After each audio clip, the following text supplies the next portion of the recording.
Pereyra.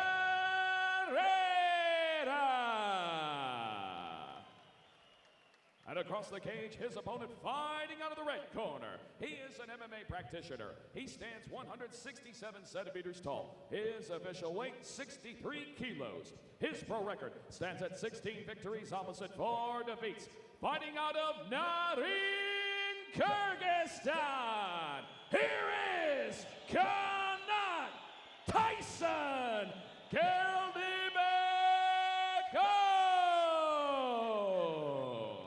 And our referee in charge of the action, Herb Dean. All right, gentlemen, we've been over the rules. Protect yourself at all times. Follow my instructions. We're going to keep it clean. Touch gloves. Let's do it.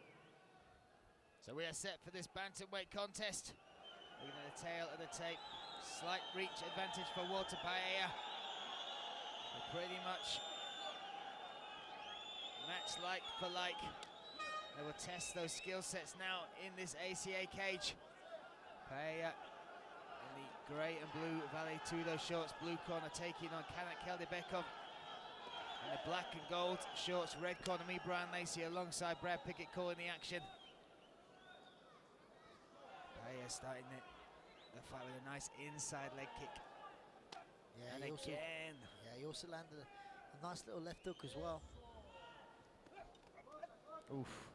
And neither of these fighters have ever been knocked out. And Pereyra take away that loss against Magomedov. The only other time, well, the previous time he had been finished was way back in 2006. Now again, the inside leg kick. You see the crowd getting behind this one. And that is the power of Kanat Keldibekov. He has fans whichever country he fights in. Pereyra looking extremely good early on. Yeah, it seems like there's like an intent on his face as well. He was very, very focused with the job in hand. Sometimes you see that Keldibekov kind of grows into fights. We saw that in his last fight. It was a very close fight. He seemed to do a lot better when he was pressing forward. Every time, you know, he made it closer when he was going back and defending. Oh, Uolter looking for that takedown. Heavy neck crank, potentially a guillotine attempt here from Kanat Keldibekov. Nice knee as well. Yeah, Uolter did a good job here fighting that, the choking hand. Oh, but as he's fighting it, those knees are coming up. Good takedown difference from Keldibekov. Yeah, that's definitely going to make Uolter think twice about taking a shot. Oh, that's that left hook again. He landed it earlier on the round.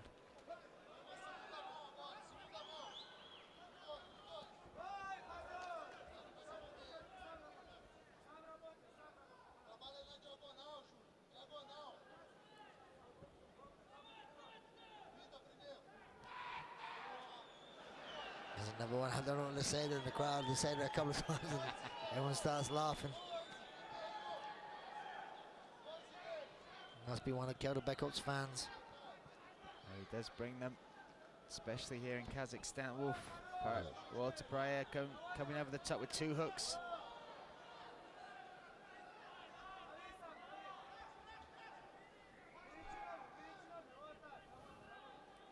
Good head movement by Keldibekov. Uolter's doing a really good job of just like controlling this distance, but just being out of range.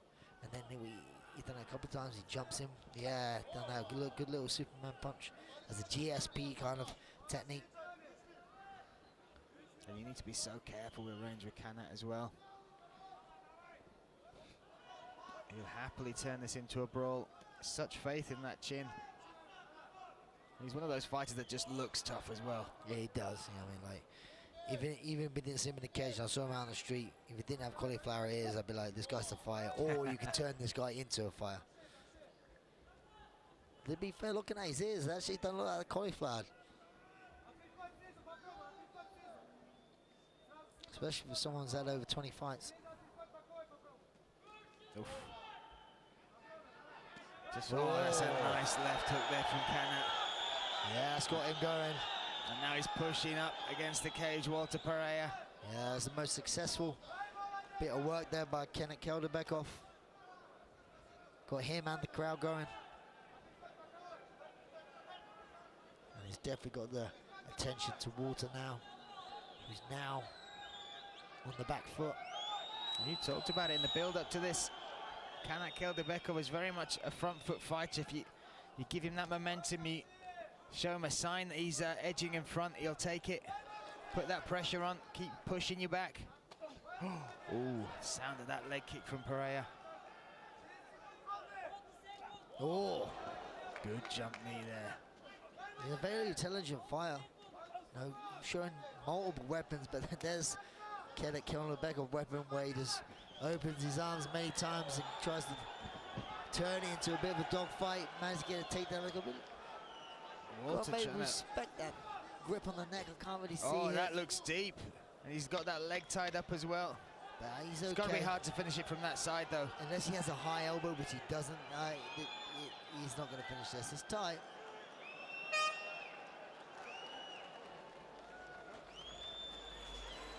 And then back to his feet.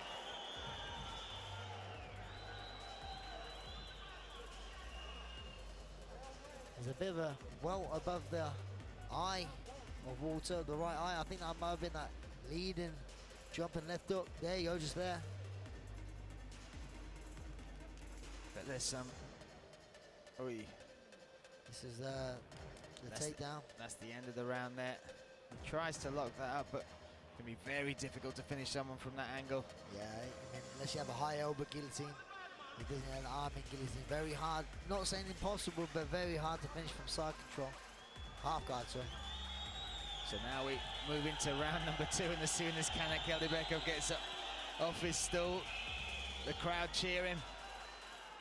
Yeah, he's off his stool, ready to get his round number 2 underway.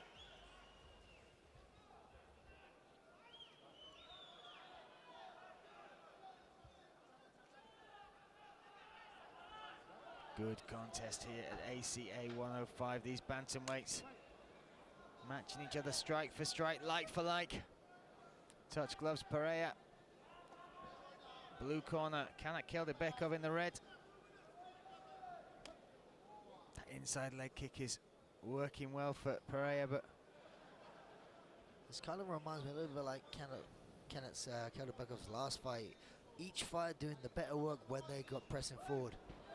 oh, maybe now this top position given to him.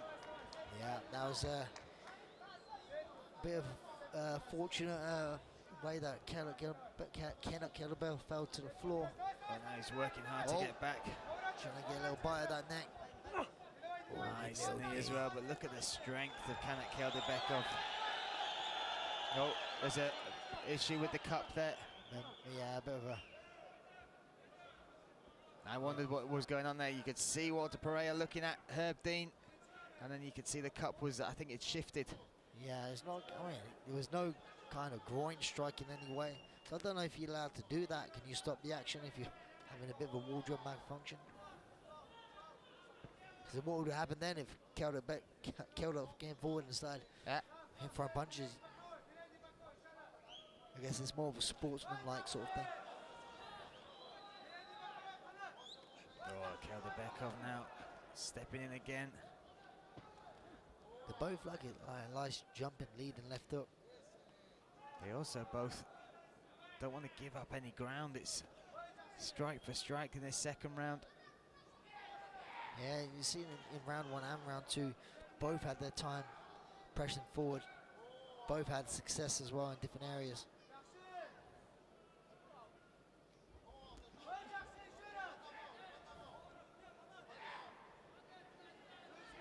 And that left hook from Kanat Keldibekov is the cleanest strike we've had so far in the fight. Just feels like we need to see one of these fighters get a clean combination off.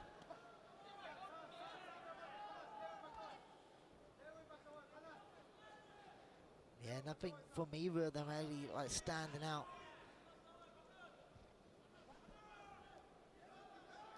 That welt over the right eye of Walter Pereyra is building up now. Good little left hook landed there by Kanat. And they're so well rounded, it's difficult to pick a hole in either of their games that they can exploit. That inside leg kick's been working for Pereyra. but there's no signs of it slowing down the pace or the power of Kanat. Yeah, again, what I'm saying, Kanat looks so much better when he's going forward. Did a good job there to mix things up. Nearly had his hands locked. He's got his hands locked now. You maybe see Pereyra going forward. Right, yeah, he managed to slide up above the waist. 2 minutes left in round number 2. Still anyone's round. No, almost a trip takedown there from Pereyra. Yeah, really good balance shown there by Keldibekov.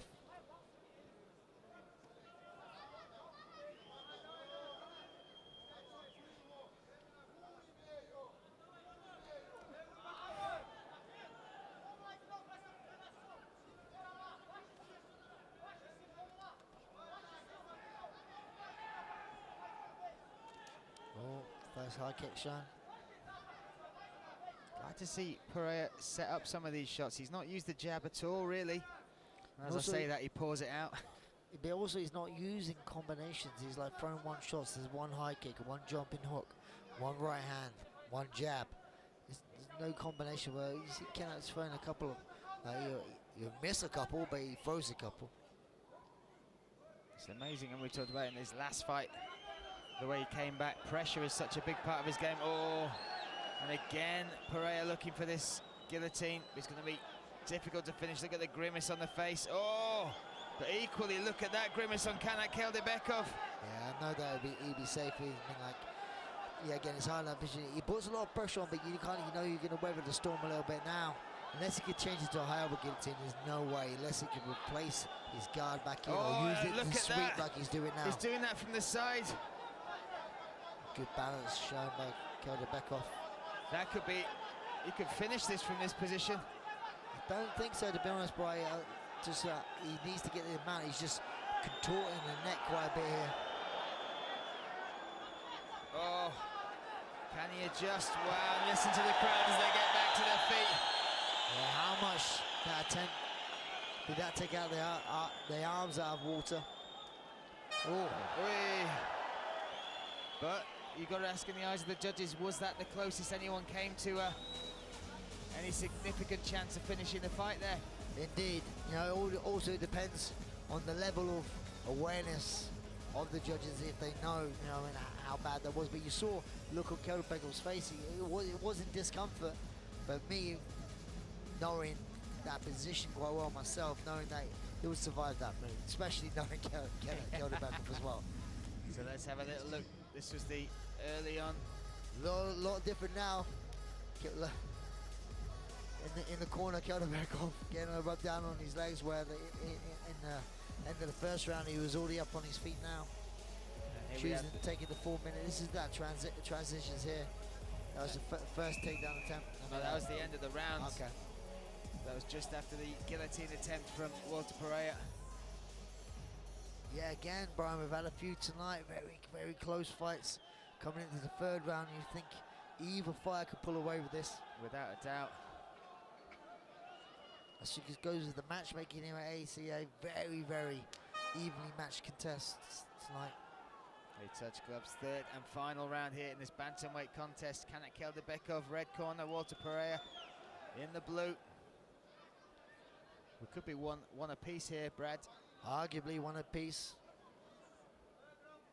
Each fighter is not going to know. They're going to have to come out here. I mean, if you're in the corners, you never say to someone, I think you won both those rounds. They were so close.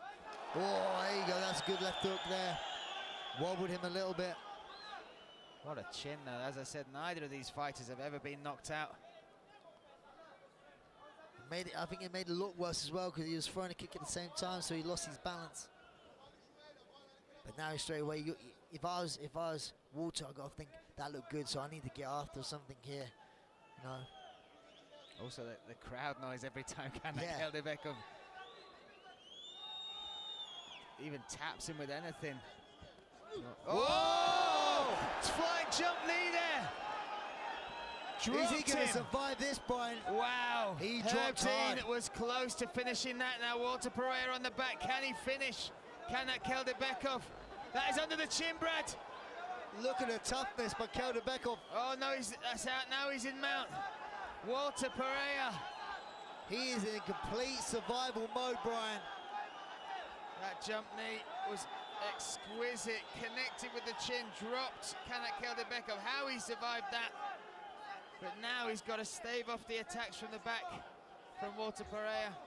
Uolter's really high. You see him falling off, but maybe he's transitioning, falling off, going into an armbar. But we said it, Brian, someone needed to do something special, and that was a beautifully timed jumping knee. Oh, but now listen to the crowd roar as Keldibekov shrugs off Uolter Pereyra and ends up on top. Yeah, but that's got to set him alight now. He's got to realise he needs to do something now. He can't just stay in the guard. He needs to do some damage. And equally, Uolter Pereyra can't just stay on his back. He needs to use that cage to get back to his feet. Indeed, Brian, but also you got to think, he dropped hard, Brian. He's maybe using this just to clear his head a little bit, compose himself. But I actually thought that was over, Brian, the way he fell. Herb Dean was extremely close to stepping in there. Yeah, Herb Dean, one of the best refs in the game, you know. And rightly so. Keldibekov's on top now. Shrugged off Pereyra off his back. Survived the choke attempt. And now, can he do something with this position? 2 minutes, 5 seconds to play with. There's a lot of pressure, but not any strikes really coming down from that top position. You've got to feel like he's getting some top time, but there's some blood coming from somewhere as well. I would say, if I was to guess, it would be Keldibekov with that knee. That landed super hard. Just as we said, neither have been knocked out. Pereyra pulled out. Stunning jump knee. Somehow Keldibekov still survived. Now he's on the back of Pereyra. Yeah, and he's now this way needs to do some damage as well. Heavy pressure on top. Yeah, Uolter's looking over at his corner, trying to get some advice. My advice would be fight the grip that's holding you.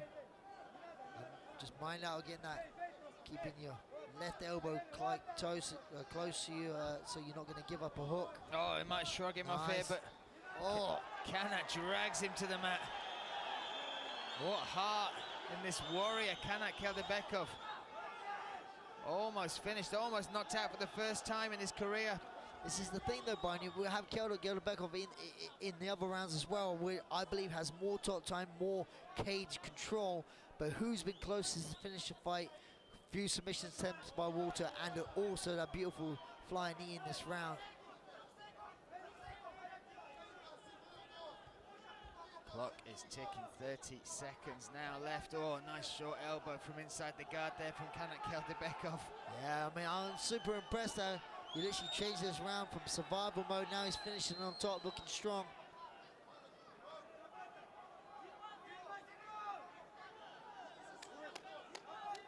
Herb Dean calling for more action, but there's not much more time. 10 seconds. Oh, and Pereyra trying something else. Oh, that's a big right hand there as well, Brian. That right hand, and that has lit this crowd up once again. Let's see another round. There you go. What a battle between these two warriors. Brazil versus Kyrgyzstan. Yeah, again, Brian, the judges here at ACA 105 are getting their money's worth. That third round in particular, how exciting. The jump knee from Pereyra. And also to go back to what we said before, at ACA we have 5 judges cage side, and we cannot have a draw.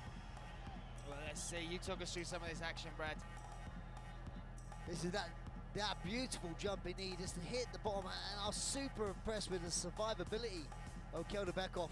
Not only from that drop, the jumping knee, to survive that, he was in a deep choke, and then from there on, he was like being a complete ragdoll in Uolter, and at the end, he saw him a little bit, landing some really good, successful ground and pound, and then time was against his side at the end of that round. But yeah, again, we've seen it many times tonight. Both fighters believe they've done enough.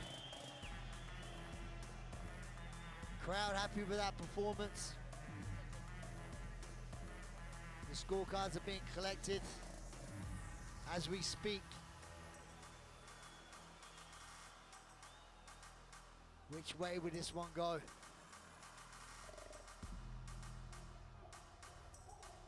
Walter's still jogging around the cage, shadow boxing. He could have done with another round. What a battle that was. As we said, this will go to the judges.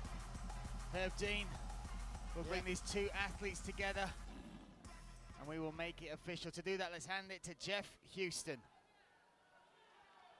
Ladies and gentlemen, after completing the scheduled 3 rounds, our judges at cage side have declared your winner by split decision. Walter Junior Prieto Pereyra. And what a return to victory for that man. Look at the emotions. Taking the fight on short notice as well. So excited to be here back fighting in Russia against a top opponent in Kanat Keldibekov. Yeah, but big arguably credit. that jump knee was the difference. Yeah, I mean, we said it going into the 3rd round, someone had to do something, and that man did. He jumped forward with a beautiful jump in scissor knee and dropped Keldibekov. And then we'll go back to the fight itself.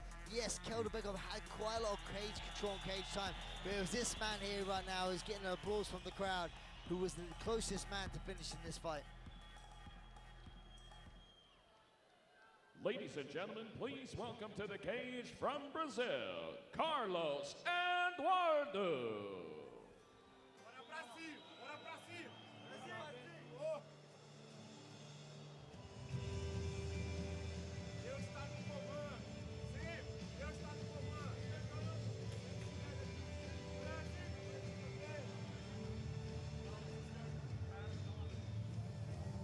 And we move to the 2nd of our light heavyweight contests.